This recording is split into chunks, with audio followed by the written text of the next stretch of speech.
Have you ever wondered what really happens to men who live alone in their golden years? For so many of us, our mind immediately paints a certain picture. It's a picture of loneliness, of a silent, daily struggle. We imagine quiet rooms, simple meals eaten by oneself, and a shadow of despair hanging in the air. We've been conditioned to believe that for an older man, being alone equals being in decline. But what if I told you that this common picture, this story we tell ourselves, is dangerously wrong? And here is the quiet nightmare no one ever talks about. The real danger isn't the solitude itself. It's the prison of our own assumptions, trapping these men in a story of pity that often isn't even theirs to begin with. As a family doctor, who has sat with countless men in this very situation over the years, let me tell you, the truth is far more surprising. It is often a story of incredible strength, and a quiet, profound wisdom that can only be found when one learns to walk their own path. I'm not talking about theories from a book. I'm talking about reality. I remember a patient of mine so clearly, Frank, a wonderful, 72-year-old mechanic. When his wife of 50 years passed, he couldn't even boil an egg properly. We were all worried. Truly. But the life he built for himself in the years that followed, well, it's a story we can all learn so much from. Today, we're going to pull back the curtain on the 6 real truths about men who walk this path. These aren't just observations. They are powerful lessons in resilience and in freedom. And please, be sure to stay with me until the very end, because the 6th and final truth is the one that so often brings the most profound sense of peace. It's a secret that could genuinely change how you view your own life, or the life of a father, a brother, or a neighbor you love. Before we dive in, I want to know this isn't just me talking from my office. If you've ever worried about someone in this situation, a father, a brother, a friend, or even for yourself, please just take a moment and comment the single word "understand" below. It shows others they are not alone in this feeling. Okay, let's get started. Alright, let's begin with our first truth. Truth number 1. A life of true self-reliance. There's a common, and frankly, a very damaging misconception out there that when an older man finds himself living alone, he becomes helpless. The world seems to think he's just waiting for someone to come cook a meal or sort his mail. But in my years of practice, I have seen the exact opposite happen, time and time again. What I see is the quiet, powerful emergence of true self-reliance. From a psychological standpoint, something incredible happens. We all have a deep, fundamental need for what experts call autonomy, a sense of being in control of our own lives. For many men, their identity was tied up in their role as a provider, a husband, or a professional. When those roles change or fade, a void can appear. But learning to master one's own daily life, that fills the void with something solid. It builds a new foundation for their identity. It's not just about doing chores, it's about redefining one's purpose. This often starts with a period of fumbling, a feeling of being lost in your own kitchen or staring at a pile of bills with a sense of dread. But then, a shift occurs. The first properly cooked meal.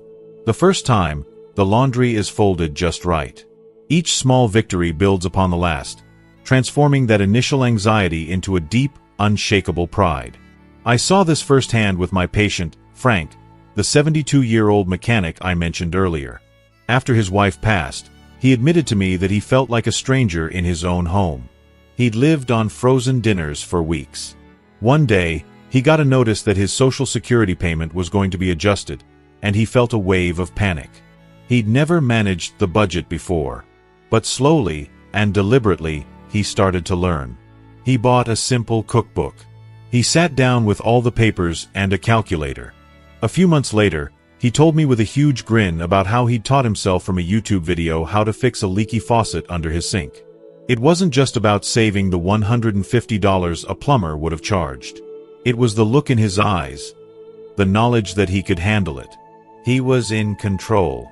So, please, let's discard this outdated image of helplessness. For so many men, this path leads to a powerful lesson. Self-reliance is not the same as isolation. It is the very bedrock of dignity. It is the quiet, daily act of proving to yourself that you are still capable, still strong, and still the captain of your own ship. Now for the second truth, which is about the very space these men call home. Truth number 2. A home that reflects his soul. There's a common phrase you hear, often said with a hint of pity, "Oh, his house could use a woman's touch." It suggests that a home managed solely by a man is somehow incomplete, lacking warmth, or cold. But this completely misses the point. The truth is, when a man lives alone, his home becomes something incredibly rare and powerful. It becomes a pure, uncompromised reflection of his soul. You see, our environment has a profound effect on our mental well-being. Psychologists have shown that living in a space that feels authentic to who you are can significantly reduce stress and increase feelings of contentment. For most of his life, a man's home is a place of negotiation and compromise. The color of the walls, the style of the furniture, where the photos are placed, it's all a shared decision. And that's a beautiful thing in a partnership. But for a man in his later years living alone, he has, perhaps for the first time ever, the freedom to create a sanctuary that is 100% him. The result isn't always something you'd see in a magazine. The couch might be old and worn, but it's the one he finds most comfortable. The walls might be covered in old maps from his travels, or shelves of books on a single, obscure topic. It's a space built for comfort, not for show. Every item has a story, a purpose, a memory attached. That old armchair isn't just a piece of furniture. It's the place he sat with his son. Those records aren't just music, they're the soundtrack to his youth. I'll never forget visiting a patient, Michael, a 68-year-old Vietnam vet. His apartment was simple, but everywhere you looked, you saw him. There were polished metals in a display case, shelves overflowing with old jazz records, and a faint, pleasant smell of lemon polish and old paper. It wasn't messy. It was lived in. And it was peaceful. He told me, "Doc, when I'm here, I don't have to be anything for anyone else. This place, it just lets me be." He wasn't living in a showroom. He was living inside his own heart. So the lesson here is profound. A home isn't about matching colors or following trends. It's about creating a space where your spirit can feel at ease. It's the ultimate expression of individuality. If this idea of a home truly reflecting the soul makes sense to you, just take a moment and comment the word home below. It helps me know what resonates with you. This brings us directly to our third truth, which is about the rhythm of daily life. Truth number 3, a rhythm shaped by choice. Many people worry that without a partner to create structure, an older man living alone will fall into unhealthy routines. They imagine him staying up too late, eating poorly, and letting his days drift away without purpose. While that can be a risk for anyone, what I've observed far more often is the creation of a powerful and healing new rhythm. A rhythm shaped entirely by personal choice. Think about it. For 50 years or more, his life was dictated by external schedules. The alarm clock for work. Dinner at a set time. Weekends are filled with family obligations. There's a comfort in that, but it's a life lived, in many ways, for others. When a man finds himself alone, he is handed a blank page. The freedom to write his own schedule can be one of the most liberating experiences of aging. This isn't about becoming lazy. It's about listening to his own body and his own needs. It's waking up when the sun feels right, not when an alarm clock screams. It's having a simple sandwich for dinner at 5 p.m. if he feels like it, or a big breakfast at 10 a.m. It's the freedom to spend 4 straight hours in the garden without anyone saying he's tracking dirt in the house. This level of control has a direct impact on mental health. It reduces the low-grade chronic stress that comes from constantly accommodating another person's needs and preferences. I have a patient, John, a 72-year-old retired teacher. He told me the best part of his day is his morning routine. He gets up, makes his coffee exactly how he likes it, and then spends an hour just tending to his little vegetable garden in the backyard. Nobody rushes him. Nobody suggests he should be doing something else. He said, "That little garden, it grounds me. It reminds me of the seasons of life, and it's something that's just for me." That simple, chosen rhythm provides him with a quiet satisfaction that is more valuable than any rigid schedule. Of course, this freedom comes with responsibility. The man himself must be the one to ensure his routines are healthy. But what I see is that the very act of choosing, of being the architect of one's own day, is in itself a healthy act.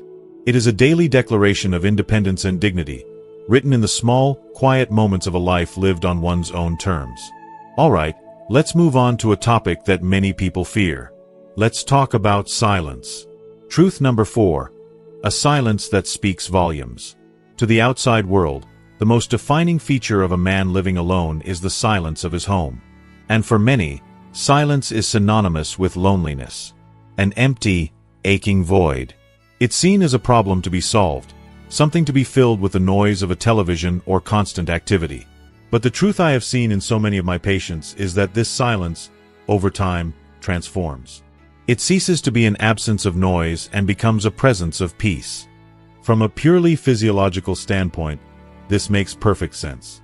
Studies have consistently shown that living in a quieter environment can help lower blood pressure and reduce the levels of cortisol, the stress hormone, in our bodies. For a man who has spent a lifetime in the noise of factories, busy offices, family gatherings, and the constant hum of a shared life, this silence can be physically and mentally restorative. It's like his nervous system is finally getting a chance to exhale after 60 years. At first, yes, the quiet can feel heavy. It can echo with memories and feel a bit unsettling. But as time goes on, a man learns to listen differently.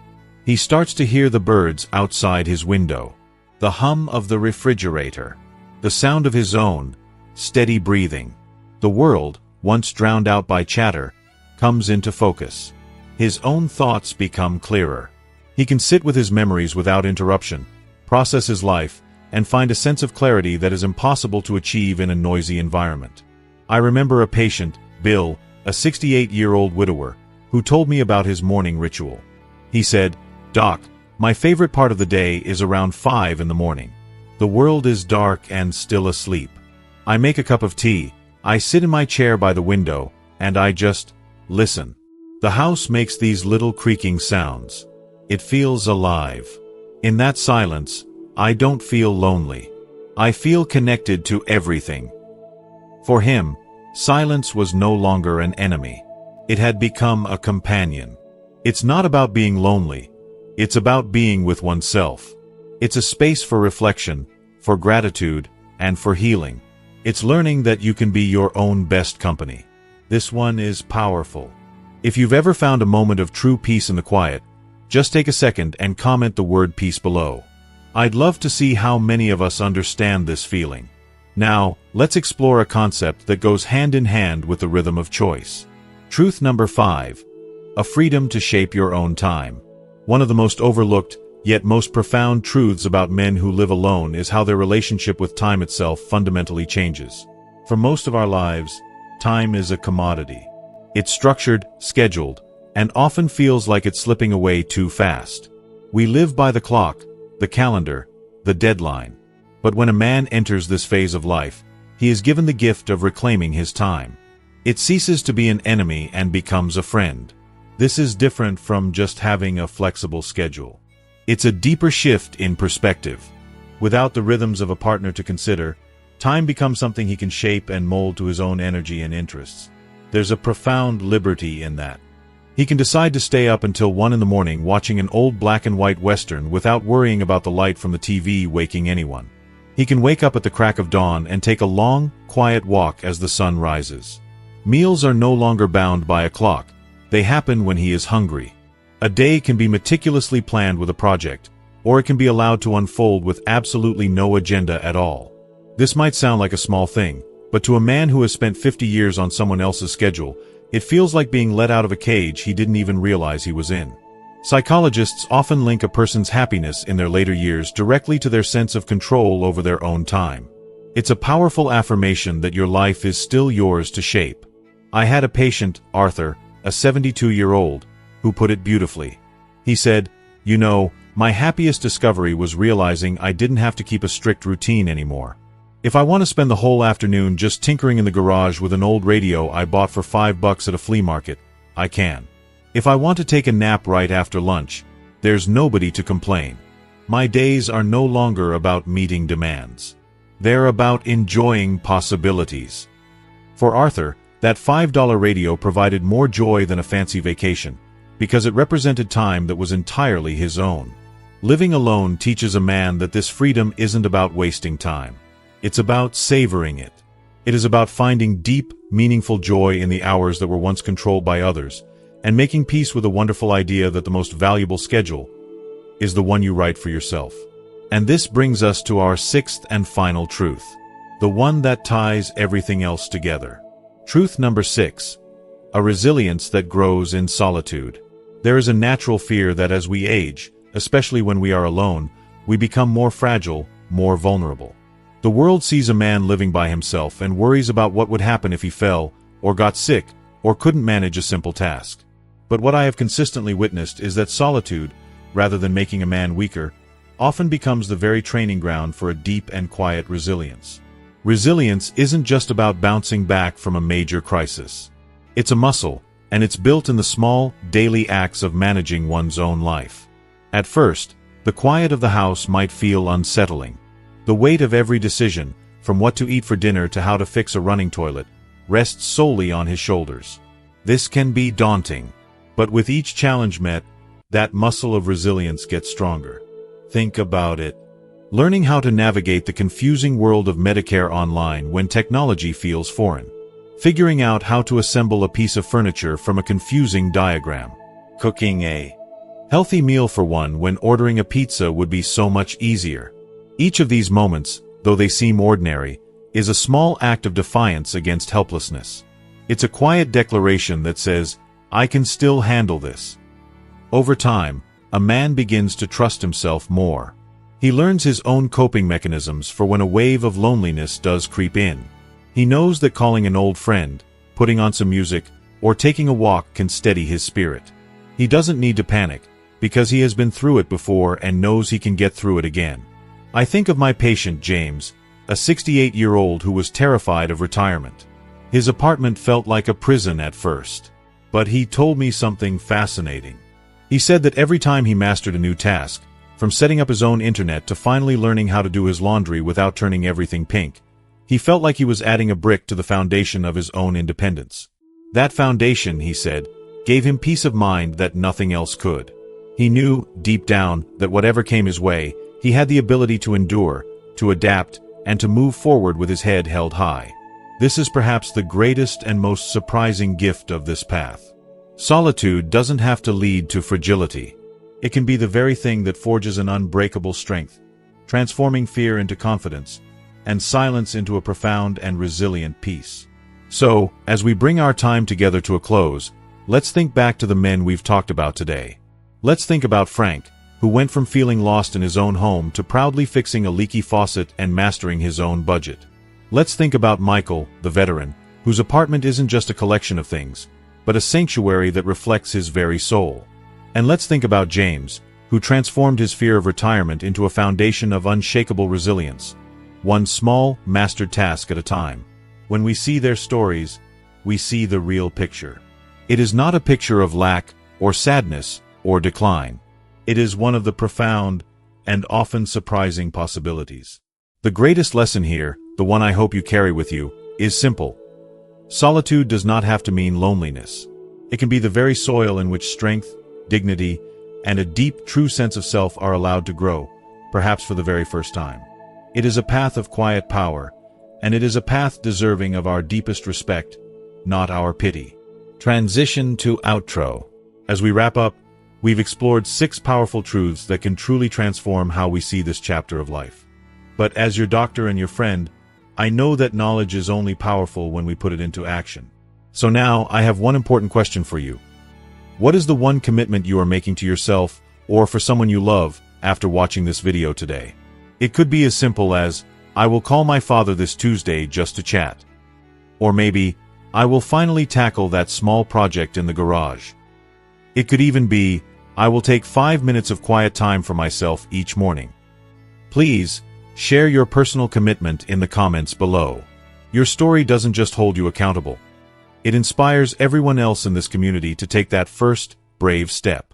And if you found real value and inspiration in our time together today, please show your support by giving this video a simple thumbs up.